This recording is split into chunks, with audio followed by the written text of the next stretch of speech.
সুপ্রিয় দর্শক, আসসালামু আলাইকুম। এখানে আন্তর্জাতিক সংবাদে যুক্ত হওয়ার জন্য আপনাকে অসংখ্য ধন্যবাদ। জানিয়ে দিচ্ছি আমাদের হাতে থাকা সর্বশেষ আপডেট। চরম শিক্ষা পাচ্ছে ভারতের মোদি। বাংলাদেশ সেনাবহরে ৮৬,০০০ কোটির সমরাস্ত্র যুক্ত। বাংলাদেশের সামরিক শক্তি বাড়াতে বিশাল পদক্ষেপ নিয়েছে সরকার।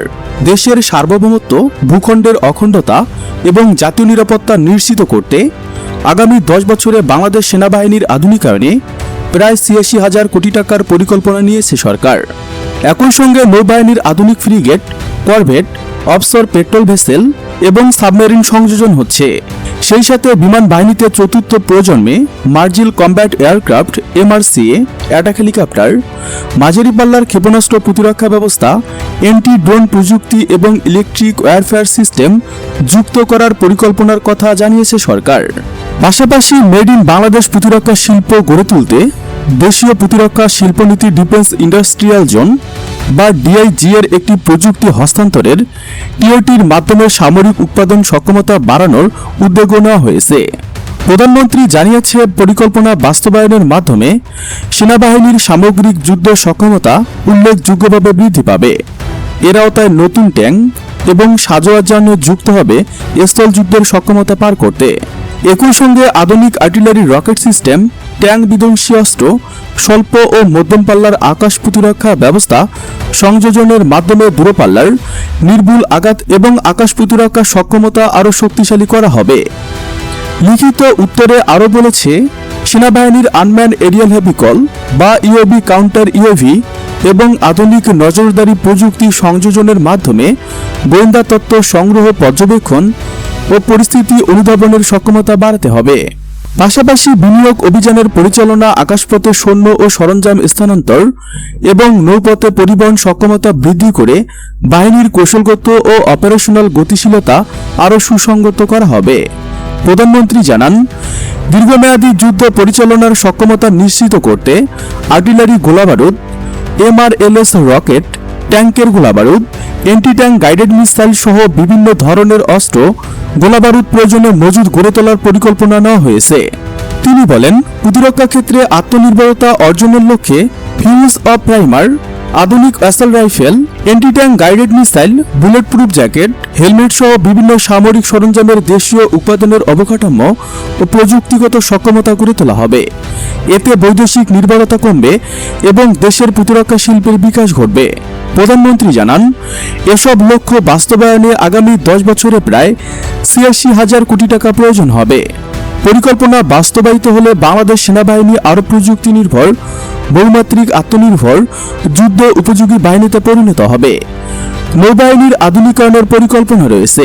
নৌবাহিনী প্রসঙ্গে লিখিত উত্তরে প্রধানমন্ত্রী বলেন, দেশের সার্বভৌমত্ব, জাতীয় নিরাপত্তা এবং সমুদ্রের নজরদারি জোরদারে বর্তমান নৌবাহিনীর যুদ্ধজাহাজ এবং আকাশযানের সার্বক্ষণিক দায়িত্ব পালন করেছে এবং ভবিষ্যতে এই কার্যক্রম অব্যাহত রাখবে।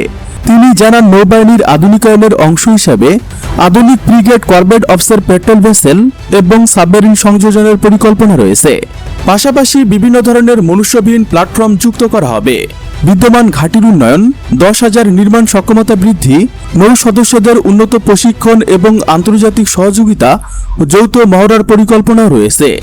বিমান বাহিনীর সম্পর্কে প্রধানমন্ত্রী জানান, ফোর্সেস গোল 2030-এর আওতায় বিমান বাহিনীর আধুনিক প্রযুক্তির চতুর্থ কম্ব্যাট এয়ারক্রাফট বা MRC fighter aircraft, attack helicopter, VIP helicopter, anti drone system, UAV system, electric warfare system, passive detection system, medium রেঞ্জের service to air missile system, long range radar ও এয়ার ট্রাফিক সার্ভেইল্যান্স রাডার সংযোজনের পরিকল্পনা নেওয়া হয়েছে। তিনি আরও জানান, প্রযুক্তি হস্তান্তরের মাধ্যমে বৃহত্তর বগুড়ায় একটি UAV ম্যানুফ্যাকচারিং প্ল্যান্ট স্থাপনের কার্যক্রম শুরু হয়েছে। একই সঙ্গে উন্নত আকাশ প্রতিরক্ষা ব্যবস্থা ও আধুনিক নজরদারি প্রযুক্তি দ্রুত বাস্তবায়নের উদ্যোগ নেওয়া হয়েছে। মেড ইন বাংলাদেশ প্রতিরক্ষা শিল্প গড়ে তুলতে দেশীয় প্রতিরক্ষা শিল্পনীতি প্রণয়নের কাজ চলছে। পাশাপাশি স্থানীয় প্রতিরক্ষা শিল্প গড়ে তুলতে পৃথক ডিফেন্স ইন্ডাস্ট্রিয়াল জোন বা TI স্থাপনের পরিকল্পনাও সরকারের বিবেচনায় রয়েছে। প্রধানমন্ত্রী জানান, সশস্ত্র বাহিনীর উৎপাদন মেরামত এবং রক্ষণাবেক্ষণ প্রতিষ্ঠানের সক্ষমতা বাড়ানো, আধুনিক প্রযুক্তি সংযোজন, গবেষণা ও উন্নয়ন কার্যক্রমের সম্প্রসারণ এবং দক্ষ জনবল তৈরির কাজ চলমান রয়েছে।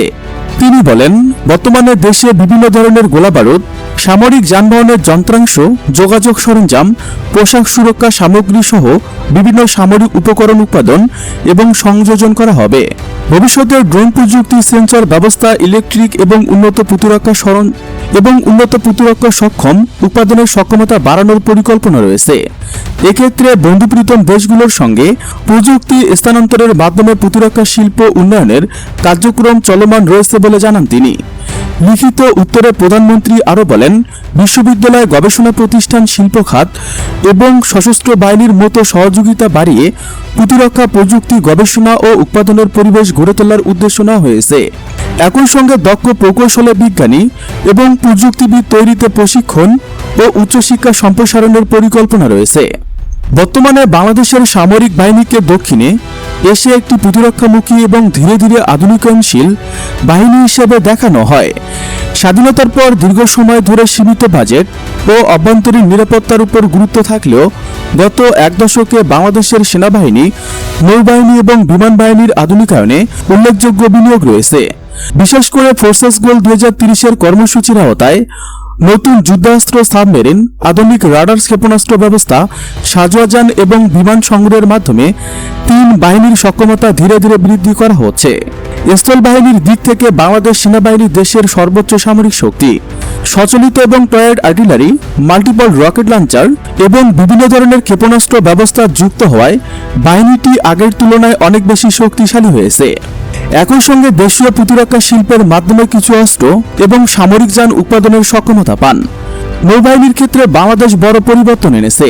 দেশের ইতিহাসে প্রথমবারের মতো সাবমেরিন যুক্ত হয়েছে। পাশাপাশি আধুনিক frigate, corvette, offshore petrol vessel এবং ক্ষেপণাস্ত্র সজ্জিত যুদ্ধজাহাজ নৌবহরে যুক্ত হয়েছে। বঙ্গোপসাগরের বিশাল সামুদ্রিক অর্থনৈতিক অঞ্চল রক্ষা, সমুদ্রপথে নিরাপত্তা নিশ্চিত করা এবং ইকোনমিক সুরক্ষিত রাখায় বর্তমান নৌবাহিনীর অন্যতম প্রধান দায়িত্ব। বাংলাদেশ বিমান বাহিনী ধীরে ধীরে আধুনিক হচ্ছে।